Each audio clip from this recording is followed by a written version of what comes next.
All right, cool. We'll wait for Tom, you want to share with the class? Awesome. So let's see here. Let's get into our Y4C2Ts. Did I say that with the right cadence? Y4C2Ts. Gotta get it right. Yeah, getting ready for some bucket fills. Here we go. Everybody got theirs ready.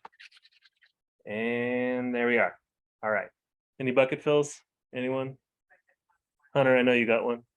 Bucket fill? A bucket fill. Do you know what a bucket fill is? So these are our beliefs systems in place. And so, we go through win-win, integrity, customers, commitment, all of that. But of those beliefs up there, can you think of anybody at all that might embody one of these things? Well, I think everyone that I've interacted here in the office. Oh, everyone. Smart boy. Yeah. He involved no turnip truck. Yeah. Any other bucket fills out there? Anybody in Zoom land? I think one for to go to teamwork with what Tom and Marcia do Oh yeah. every day by dividing and conquering, by supporting each other in the very spontaneous world of, looking at files and working with me. Working with Russ. Yeah. It takes the team. Unpredictable nature of my game. It's just amazing how they work together and enjoy it, like as a true team inside a team. Yeah. So yeah. Kudos, my brother. I love seeing that. Yes. Awesome. I've got one, Loren, for a couple people, for it, bro. Ashley, Blakely, and Colton. When I post up to our private Facebook page, and yourself as well, Loren, very fast responses, typically from Ashley and Colton, and greatly appreciated. And not to leave anybody else out, but that's just one that comes to top of mind right now. It's those little things, because we need to get that answers, right? We need to get that box checked, get it off our list, so we can at least, okay, who's the right painter? Who's the landscaper? Who's the electrician? Have you ever done this? What's the flow kind of thing? So just really appreciate that level of response we get from our private Facebook page or group, if you will. Abundance, helping each other. That's a huge part of this culture. Yeah, I've really appreciated seeing a lot of that lately, both in the messenger and on the private Facebook page. It really is. We're finding success through others, and I think we've got, we're always trying to become experts. We're always trying to find people we can refer our clients to, but we've got a wealth of knowledge here within our own team, and so it's awesome to see people lean into that. Yeah, so right on. And thank you for asking the good questions, Brooke. That helps. I think that a lot of people just need to know that it's okay to ask questions, right? You've been doing this a while, Brooke, right? We've all been doing this a while, a lot of us, and we've still got questions. And there's,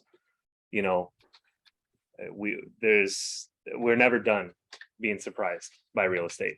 So every single deal is a one-off in my experience. Yep. Which is great, because it totally makes you use this and get creative. And if you don't have the answer, you don't have to wing it. Hey, Russ. Yeah. Loren. Yep. Of course. Real estate is a lot of things, frustrating sometimes, but it is never boring. I will say that. Yeah.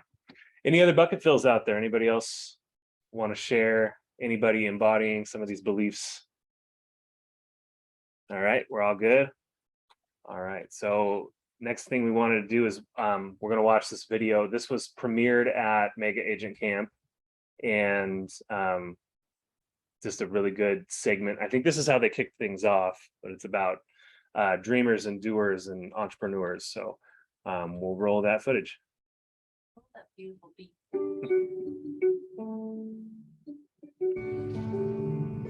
In 2023, Keller Williams turns 40. And sometimes, midlife crisis is a good thing. Now, we aren't going to run out, buy a flashy sports car, or a boat, or some other toy. And we aren't suddenly going to grow a mustache. Because we've already got one. But it is time for something big, because that's what we do. It's time to tell the world who we really are and why we were called to this. T.S. Eliot said, "We shall not cease from exploration, and the end of all our exploring will be to arrive where we started and know the place for the first time." We started as a small real estate company with a mission to become so trusted by our clients that we could become their realtor for life. But of course, Gary Keller taught us that to be realtors for life, we had to be more than realtors. We're coaches, therapists, mentors, mind readers, and magicians. We're digital hunters with human touch. Wheelers and dealers who only use our powers for good. We are advocates and shoulders to cry on, friends to lean on, and confidants to trust. Together, we are the keys and the doors to new futures. This is the most important time in our lives, as a company, and simply as people. Your clients are feeling that same thing when they come to you. Their first homes, their final homes, newly married, newly divorced, empty nesters or more on the way. These are the most joyous, terrifying, and hopeful times of all our lives, because your clients are jumping off cliffs and trusting you to build wings on the way down. We get to feel the thrill of that connection every day, if we do our jobs right. And if we do our jobs right, they aren't jobs at all. It is indeed a calling to build careers worth having, businesses worth owning, and lives worth living. To be entrepreneurs. For 40 years, we at Keller Williams have deeply believed that entrepreneurship is the miracle of America. That in America, if you can dream it, you can build it. We're privileged to be in the business of buying and selling the most important and life-changing dream. The dream of owning a home of your own. It's not just an American dream, it's a dream shared around the world. At Keller Williams, we want to continue to earn the right to be the home of the dreamers, the doers, the entrepreneurs, the hundreds of thousands of you who have dreamed and built your own business, and in the process, built ours. We all know everything changes, but we will always champion you, the entrepreneurs who are powered by purpose, by energy and passion, teamwork, trust, and technology, integrity and culture, and trained in the rules of how we would do it, but who also have the confidence to bend the rules in ways Gary never dreamed of, but hoped you would. You see, we aren't here to teach you our past, or to try and predict your future. We're here to help you create the future. We are reigniting a culture of celebrating entrepreneurial visionaries, because real leaders don't create followers. We create more leaders. We are teaching rebellion and inspiring invention. You are mavericks and world changers, and your relentless creativity, fueled by the competitive drive inside every one of you, will make the real estate models of today look quaint by the time you're finished. Everything we ever did was a risk. We started as a little underdog company and grew to be the largest real estate company in the world. You know what underdogs do when they get big? They look for bigger fights. Look for those fights. We want you to out-Gary Gary.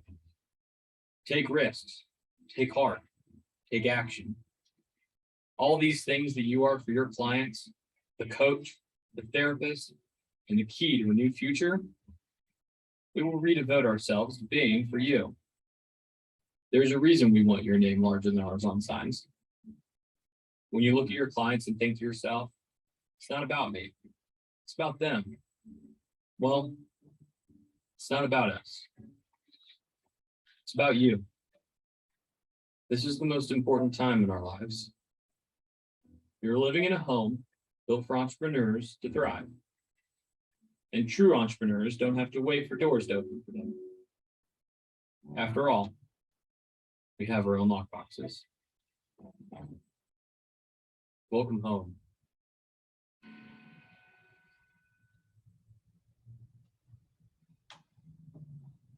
All right.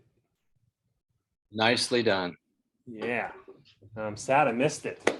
Wish I was there. There It's were, better every time you watch it too. Yeah. I've seen it like 3 or 4 times now. yeah, I think there we need were. T-shirts that say "Out Gary Gary." I know. Out Gary Gary.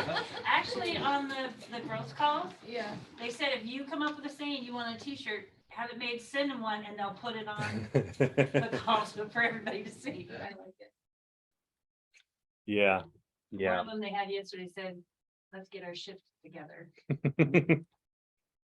Anybody think about growing a mustache? That was the funny thing is he Oh, said that he's gonna get rid of his mustache and go with a beard because like most of the guys there all had beards. He's like, I feel outdone. I don't know. I've been seeing a lot of mustaches lately. So I That's think from Maverick. That's Top from Gun, Top Gun Maverick. Yeah, Goose. JR, you went to Mega Camp. You want to roll over here and No, I'm back here. join me? Well, get a little closer. Get front and center. He's rolling. Hey, everybody. In case you haven't met him, this is JR. Hello. He's wonderful. A little, you overshot your target. I did. There we go. Oh, there we go. Hey, JR. So how was Mega Camp? It was awesome.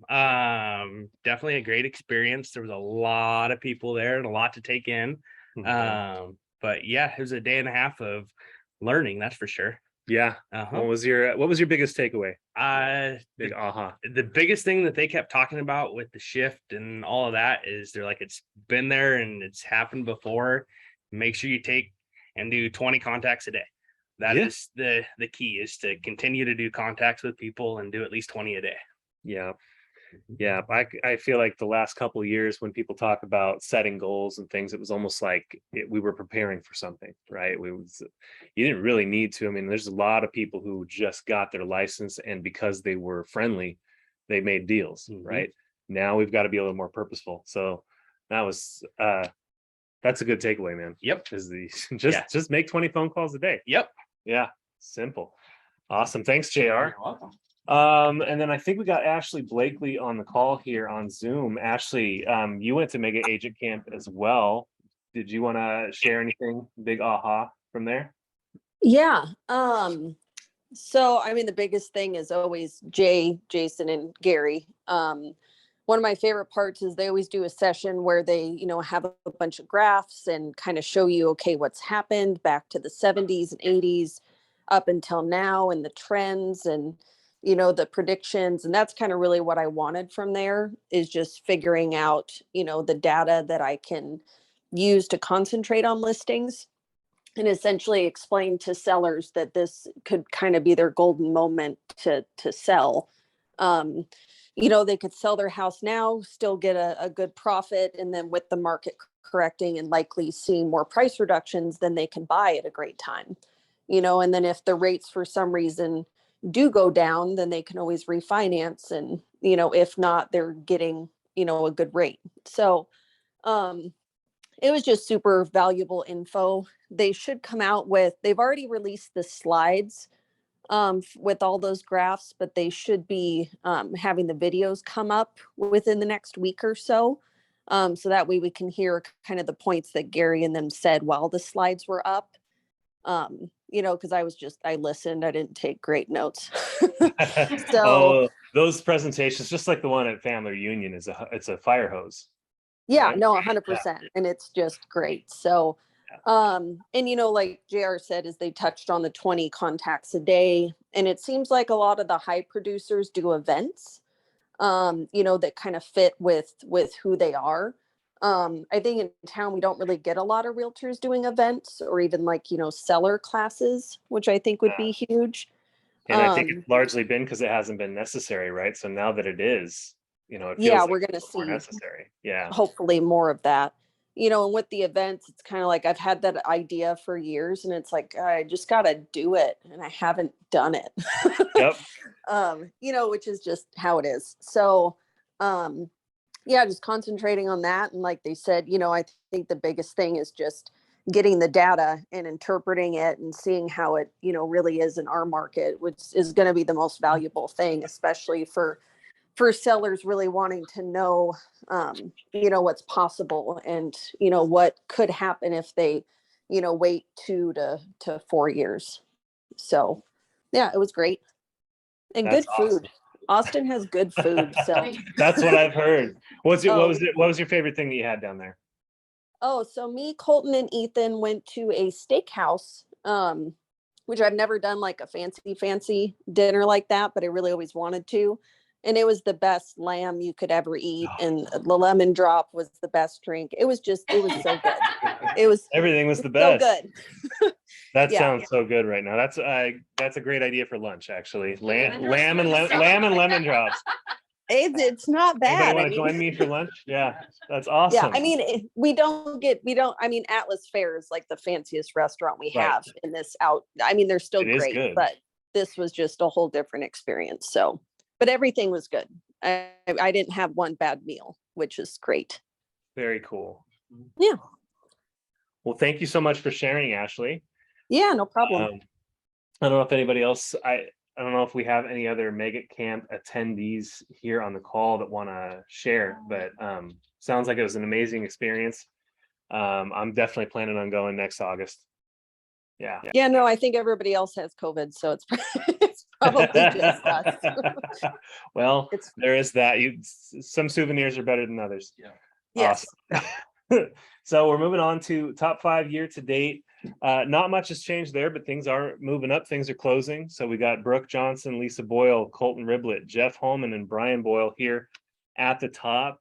Great job, guys. Jeff and Awesome. Colton switched places. Jeff and from last Colton week to this week. Did switch places. That's Yeah. they're contenders. Yeah, they're Scrapping. duking it out. All right. And as far as the adjusted volume, Yeah. I've got my maps coach calling, he's sending me a true Ah, top-down report. okay. He Okay. explained the adjusted and he said back in the day, they took the GCI, divided it by 3% across the board, Yes. so that anyone that lowered their commission under 3%, it would equal the playing field out for awards, but they don't even use that anymore, but they just never changed the report. Interesting. Yeah, so starting next week, I will have true actual numbers, so we'll have a true top down. Okay. Very cool. Very cool. So there's a little history on how adjustments used to be done. Yeah. Awesome. Is that It's, something that Northwest MLS would just have correct? Northwest MLS would have raw data based on what it closed.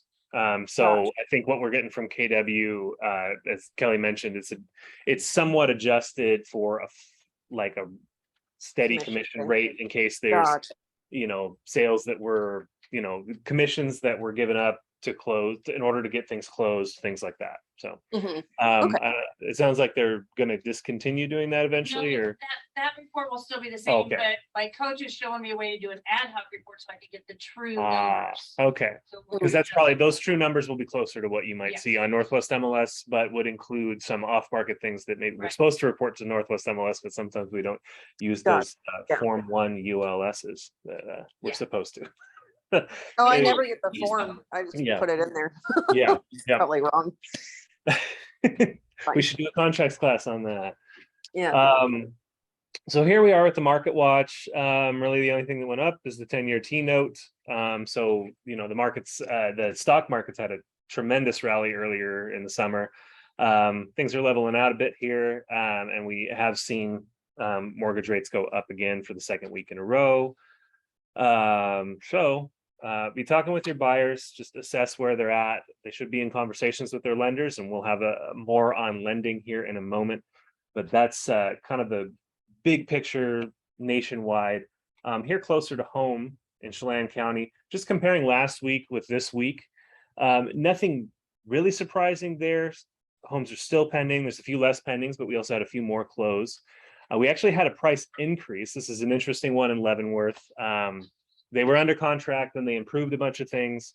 Really cool home though. If you want to go see it, it really only went up by 20 grand, I think, and they put like a new deck on it and did a whole bunch of other things. So that one was actually justified. I've seen a few other price increases that I think maybe the listing agent just got their arm twisted by their sellers. I don't know what, but for the most part, we've seen a lot of reductions. 30 this week compared to last week's 31. There are new listings coming on, and there are things going back on the market. So still plenty new for your buyers to look at this week. There should be, those are 27, and those are just single family. So that doesn't even include land. Lots of new land listings as well. Let's see. I did want to, this is kind of a mini version of what they went over in terms of long-term trends at Mega Agent Camp. But just here locally in Chelan County, year to date, we've had 775 closed sales. That is down 9.5% from last year, but let's take a look at last year and 2020. We had 2 straight years of double-digit growth, right? So 2021 grew 11% over 2020, and 2020 grew over 16% over 2019. And we are still outpacing 2020, right? So even with all of the interest rates dropping in 2020, we're still able to keep up with that activity. Yeah, So, yeah, They said there in Texas that the average days on market is 14 across the nation. average days on market is still 14. Yeah. Wow. Okay. So we are seeing higher days on market here, but it was encouraging to see that, yes, this is a drop from 2021, but 2021 was a little artificial maybe. What we were seeing there was a nice windfall. When it comes, be prepared to take advantage of it, but don't be betting on windfalls. So we're still at a nice pace. I think we'll probably close out the year here with the fall looking similar to 2020, still beating 2019. So this is encouraging for both sellers and buyers. And I would use these macro trends, these big trends across Chelan County to kind of encourage people.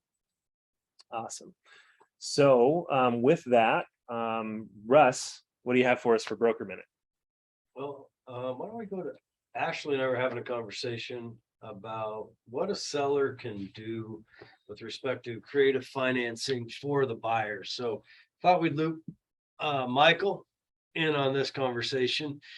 And we also talked about it the other day where I think, Michael, you mentioned that if someone puts 10% down on a conventional loan, the buyer can pay up to 6% in closing costs. Yep, correct. If they put less than 10% down, they can pay up to 4% in closing costs. Now, where can we get creative with buying down points? Is that considered closing costs? If the goal is to get cash to a buyer or improvements to a home, what are some of the things that we can do to, if we have this flexibility from the seller, we have an appraised value that works, so that basically the seller's willing to give back, the buyer's willing to pay the appraised value, and we have the seller's money sitting there that we want to use. What are some of the creative ways that we can use that? Yeah, so what you mentioned, that 3 to 6%, 3% if you're putting less than 10% down, 6% if you're 3%. putting more than 10% down. If you have money above and beyond that to use, obviously the buyer can't get a check. That's not allowed. It's not legal at closing. But what you can do is what's called a seller funded holdback. And what that is where the seller puts X number of dollars in an account that the buyer can then decide what they want to do with in terms of updates to the home. So it kind of works as a mini renovation loan. They do have to get a licensed and bonded contractor to give them a bid, or the seller can get it also. So then this is something for listing agents kind of to dive into as well. If you have a house that maybe the buyer, it has wish pricing on it right now, they just think, well, we're still in this crazy market and I want 800,000, but you know in your mind, well, it's only worth 700.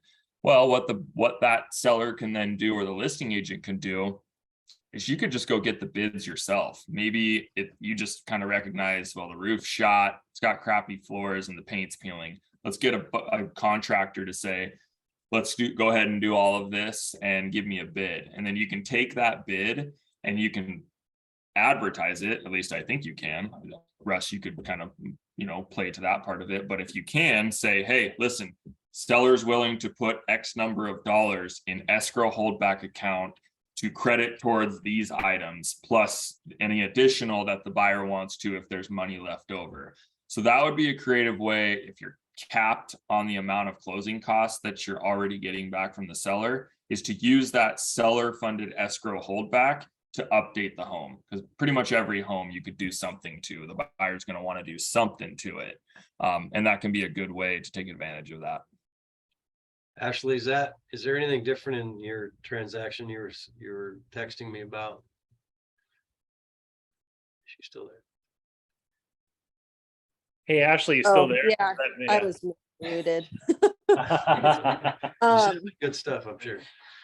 Yeah. So my buyers are selling their home in Ohio and moving here. And they got their house under contract and we got one here and we're in the inspection period for both. So in Ohio, they're having to do some repairs. And here we got the seller to cover $8,000 in closing costs, which the lender said, would cover what they need.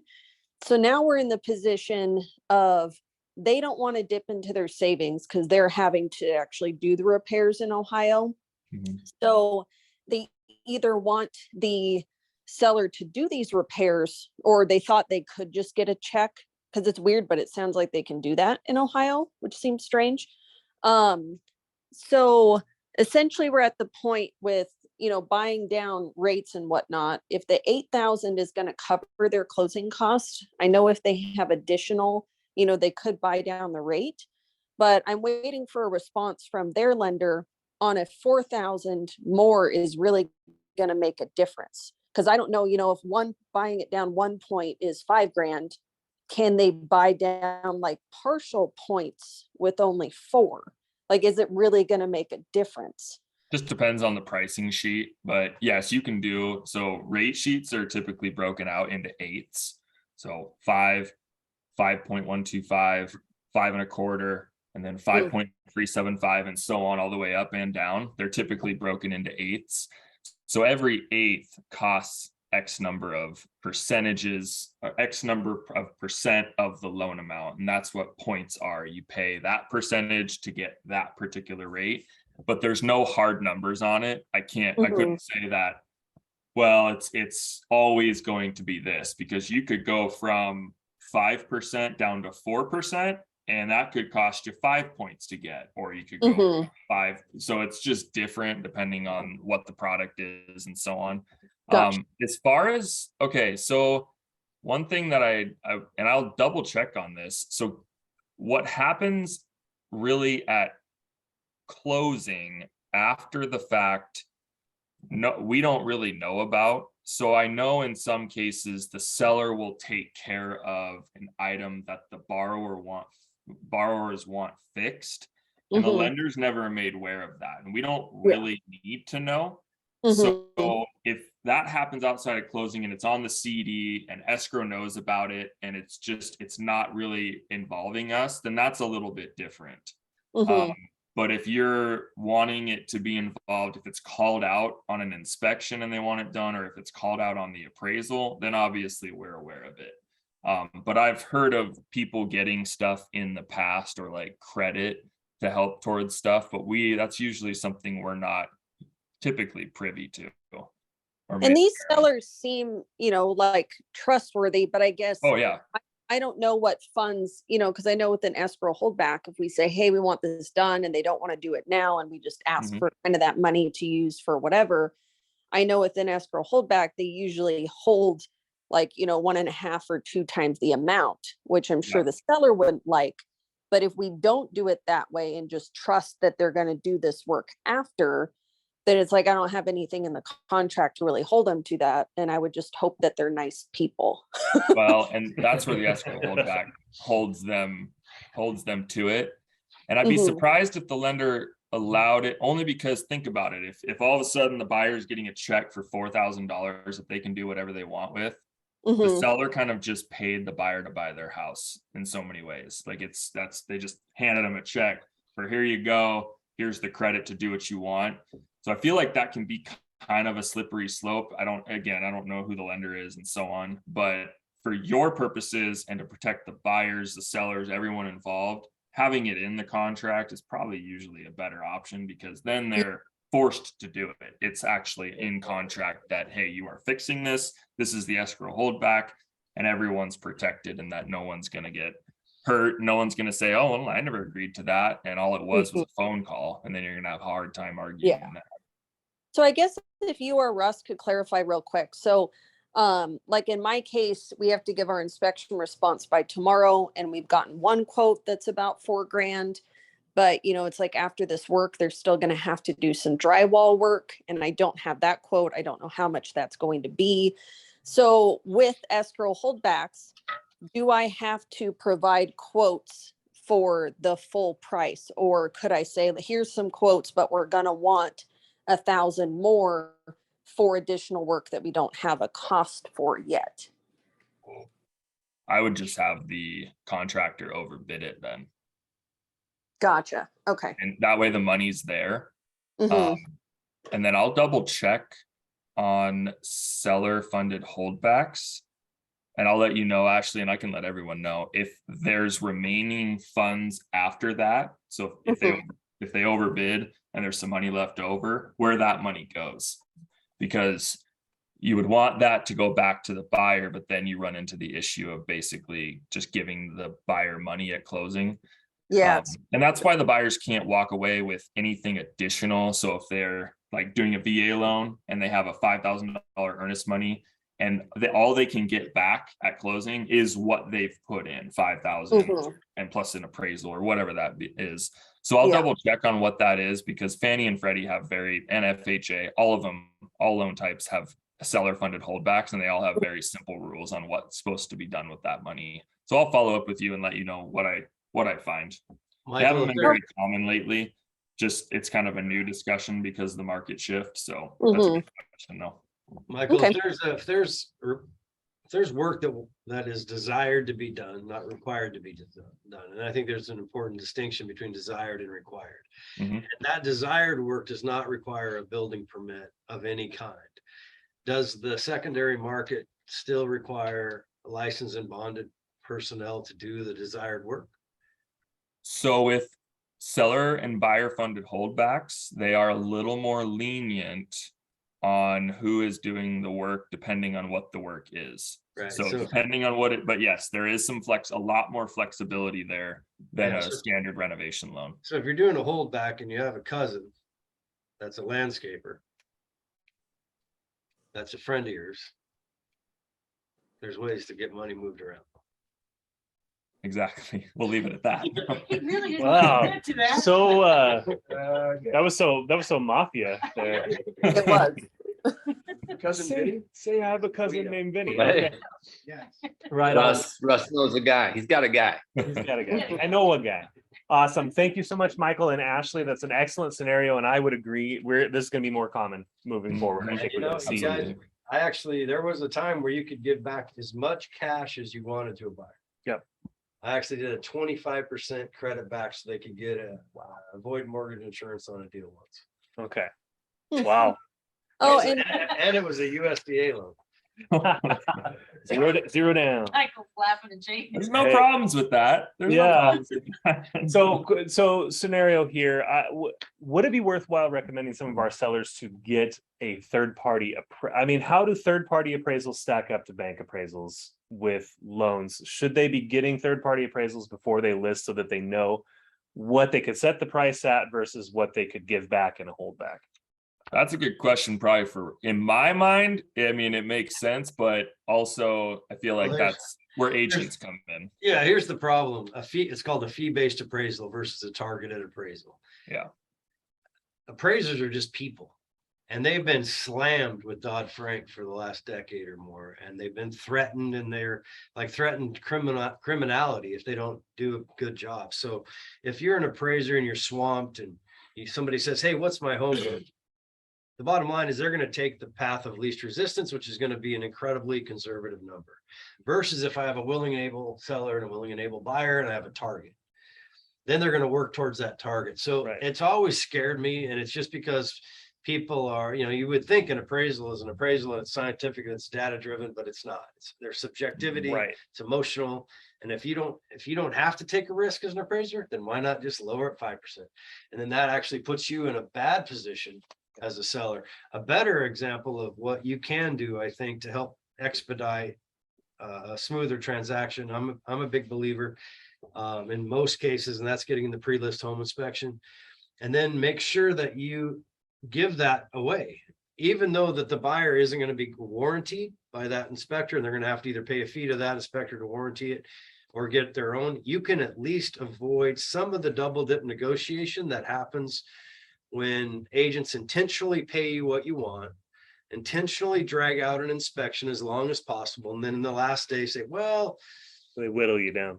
Well, we're gonna have to drop it 20 grand, you know? Well, if you give me inspection, go, we priced it according to this. Yeah, And it doesn't avoid a double dip, but it definitely makes that agent kind of look you in the eye and go, Yeah. oh, okay. well, because my main thought is if we're going to be doing these seller holdbacks or other credits to the buyer, you know, we might want to be advertising those things, at least in the agent remarks. Yeah. And letting agents know that the sellers are here to play ball. But if you offer a certain amount in holdback and then the home doesn't appraise, then you've got to, and if it's eating into your bottom line, that's where, you know, people who own their homes outright have a lot more flexibility there. But, you know, if you've got a bottom line to meet and you're offering X amount in holdbacks or seller or buyer credit. Well, and again, in a shifting market, remember there's always two parts to a deal, right?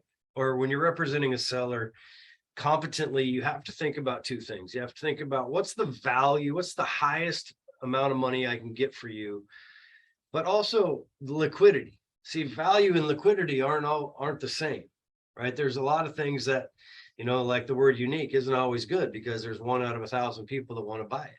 It's still valuable, could be worth $1 million, but it's just not that many people. So when you're thinking about both of those working together, how can I get your home sold for the most amount of money in a reasonable period of time and keep you out of trouble? That's why you don't do this by yourself as a for sale by owner. And that's where your value proposition needs to be focused. What am I going to do for you? What am I going to explain to you as your expert advisor? And by the way, I'm the local expert economist, right? I'm your local expert. So here's the thing. I want you to get this roof ready. We're going to get these bids. We're going to get the landscaping ready. We're going to get these bids. I may go so far as to try to convince somebody to do the work on the come, right? So it's done before, and then we paid at closing. There's contractors out there that as they get hungrier, they'll start to do more of the stuff that a year ago they would have said, hell no, because I got 1,000 jobs. So everything shifts, and just be brainstorming around how do I get better liquidity? How do I get more value? And those two work together. So once you start talking like this in a listing appointment, compared to the other person that comes in and goes, here's the 3 comps, and this is this, and you know, it's just so textbook and so non-emotional. That's how you start getting listings. You just come in there hot and have your ammo in the gun, right? And ready to shoot. That's awesome. Yep. That's good advice for sellers. And I think it's another thing for your buyers to be looking out for as well. So awesome. Thanks for taking us through that, Michael and Ashley and Russ. That was combined a broker minute and a mortgage minute with Team Crockett. If you guys have more questions about lending, be sure to reach out to Michael or Sharon. They're both great resources. And I did want to tack on a few quick reminders here at the end of our sales rally. There was earlier this year, they pushed this through the Senate bill that requires an additional 6-hour course on fair housing. There's one going on right now that's from like 9 to 5. They didn't get the reminder out very well, I don't think. But anyways, there will be more opportunities. And if you're like, I don't want to go to the Hyatt ballroom or whatever and spend 8 hours in a hotel, there's this. So I emailed Rockwell today. I just finished my license renewal, and so I reached out to Rockwell and I was like, hey, I recently renewed. Was any of this included in my curriculum? And their answer is no. So if you've recently renewed with Rockwell, or I would imagine any other institute, this course probably wasn't included. However, if you read this email they sent to me, when it's ready in a week or two, they say it's within the next 2 weeks. So sometime in September, Rockwell should have a on-demand course that you can take. When it's ready, give them a call. And if you've recently renewed your license, give them a call, and they said they'll give it to you for a discounted price. So if you need those 6 hours on fair housing and you've recently renewed your license, Rockwell will discount it according to this email that I got. So anyways, be on the lookout for that. I'll try in the next couple of sales rallies to make sure that. Just remind them that it is mandatory that they have this, but by June of next year, before Yep. June of next So year. you see that there by June 1st, 2023, you got to take that fair housing 6-hour course. It should eventually just be built into the fundamentals and practices. But for those of us who recently got licensed or recently renewed our license, it's not in there. Yep. If you guys want to book time with me to grow your business and ease some headaches through tech, there's my Calendly link. I also put it in the notes when we upload to YouTube and Facebook. Same with Sydney. If you guys are interested in the PC program, want to learn more about that, it's a great way to get on a fast track. If you aren't happy with how much you've been producing this year, this is for you. And for everybody else. Tomorrow at Lunch and Learn, I think we're going to do an expanded recap of Mega Agent Camp. There's some excellent videos to watch. And I just think it'd be good for us to get together and just leverage those resources that were put out there. So don't forget about that. That's tomorrow at noon, every Wednesday at noon here at the Market Center. And then we will be continuing our course on contingent sales, contingent offers with Tom and Marcia coming up here in a few minutes. So we'll probably be popping off here and then we'll be restarting it again. So feel free to stay on or click that link again. Can you Yes, remind Kelly. everybody that family reunion tickets are available? Family now? reunion Anaheim is in next week. Anaheim, California, coming up in February 2023. Those tickets are on sale and we'll get more information built into the slides as we move forward with future sales rallies. But that early bird price is same as last year, $9.99. I will be there. I encourage everybody to be there. Awesome. So see you for contracts class. Thank you guys for joining. We'll see you later.